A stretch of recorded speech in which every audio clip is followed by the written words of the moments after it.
Okay. Hello, my name is Charlie Adams, and recently I went on a missions trip to Tanzania, Africa. While I was there, I was accompanied by 8 team members and one contact who was also our translator for most of the trip. Our goal as a team was to pass out Bibles to each individual family in the state of Tanzania. During our trip, we visited about 7 to 8 villages, and I just wanted to take a little bit of time to express to you how thankful I am for your prayers and for your support, because without you, this would not be made possible. And I just wanted to thank you. Well, tell us a little bit about your travel that was involved to get there. Well, me and my team and I left from Tulsa, Oklahoma on May the 14th in the morning, about 9:55 a.m., and from there, we flew to Minneapolis, Minnesota, and there we had an 8-hour layover. And after our 8-hour layover, we then flew to Amsterdam, Netherlands, where we also had another 8-hour layover. From the Netherlands, we flew into Nairobi, Kenya, where it was not quite as much of a layover, but it was about 2 hours, but the airport was very hectic, it was very tight, and there was just tons of people in there. And from there, we had about an hour flight to Tanzania. And so after about 2 days of traveling by air, we arrived at Tanzania Airport in Dar es Salaam. And after arriving, we went to baggage claim, picked up our bags, and went directly out to our contact Tory's Land Cruiser, where we put our bags on top and began our journey to our first village. About 3 hours of driving went past, and we stopped, thinking that we had made it to one of our first villages, but it was actually just a stop to pick up the trailer, which held about 6,000 Bibles. From there, we hooked up the trailer and traveled another 33 hours non-stop, from which about 3 hours down the road from there, all pavement and paved roads ran out. So we were traveling on dirt roads for well over 25 hours when we arrived at our the first base camp village. But from that base camp, we then woke up at 4:30 the next morning and hiked around 15 to 17 hours to where we first started delivering Bibles. And along the way, that first day, we delivered about 200 to 300 Bibles per team. And a team consisted of 2 members, a guide, and a translator. And once we reached that first village, we also made camp there again. We visited about 3 to 4 other villages within the next 2 weeks, traveling anywhere from 4 to 8 hours to the next village, all in the same Land Cruiser that we had began in.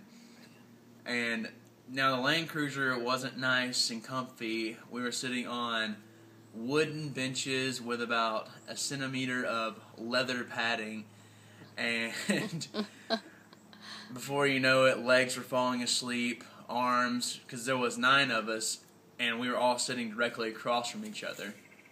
And so, all together, traveling, aside from what we walked, probably allotted to about anywhere from 100 to 120 hours of just traveling by car, which didn't count the hours and hours of transportation by foot, which we did every day while we were in the bush. Now, how far did you walk each day? We walked anywhere from 20 to 25 miles per day. My longest day, actually, I walked 38 miles, and this was a day where we woke up at 4:30 in the morning and didn't return back to camp until 10:30 at night. And this entire time we were walking with backpacks full of New Testament Swahili Bibles.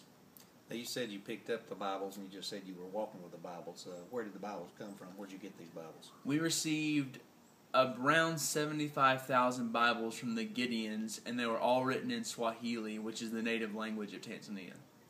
Man, so now how many of those 75,000, or how many did you give out while you were there? We gave out, on the first week, we gave out 6,000.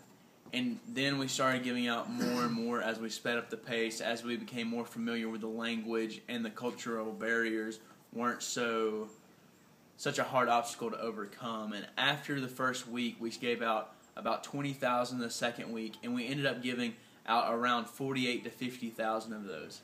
Man. Well, now, on this trip that you're going to take, or that you did take, what did you pack? with you to go on this trip? Well, we were only allowed one bag aside from a personal carry-on bag, and that bag could only weigh 40 pounds. And so I took only 2 complete changes of clothes with an extra pair of socks or undergarments here and there. But other than that, I took a knife, a water filtration pump because none of the water there was sanitary to drink without filtering.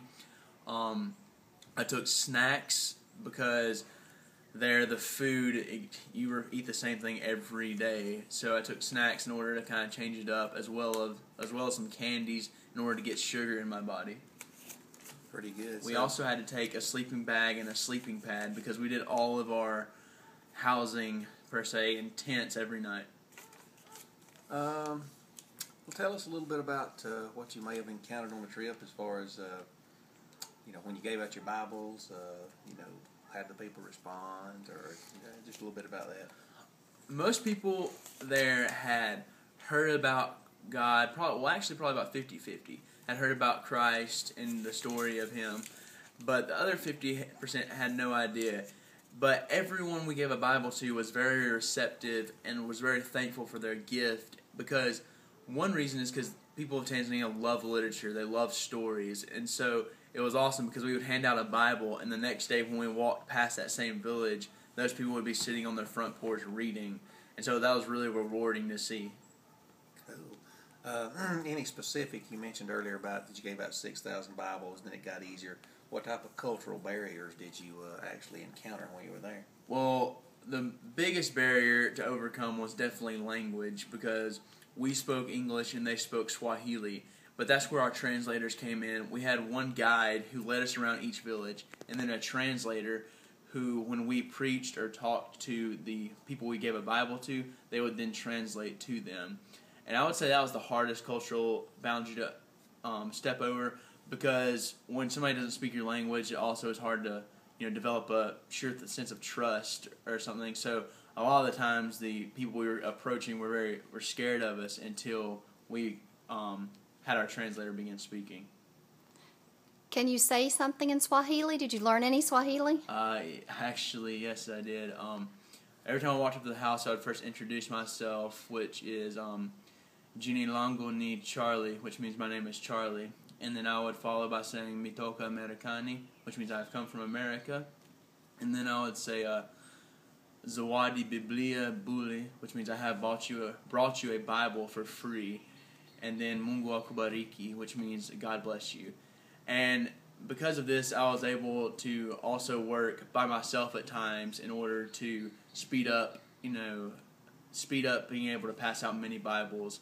So it was very rewarding. And after overcoming that first language barrier, I would say that I felt much more comfortable when interacting with the local people. Okay, cool.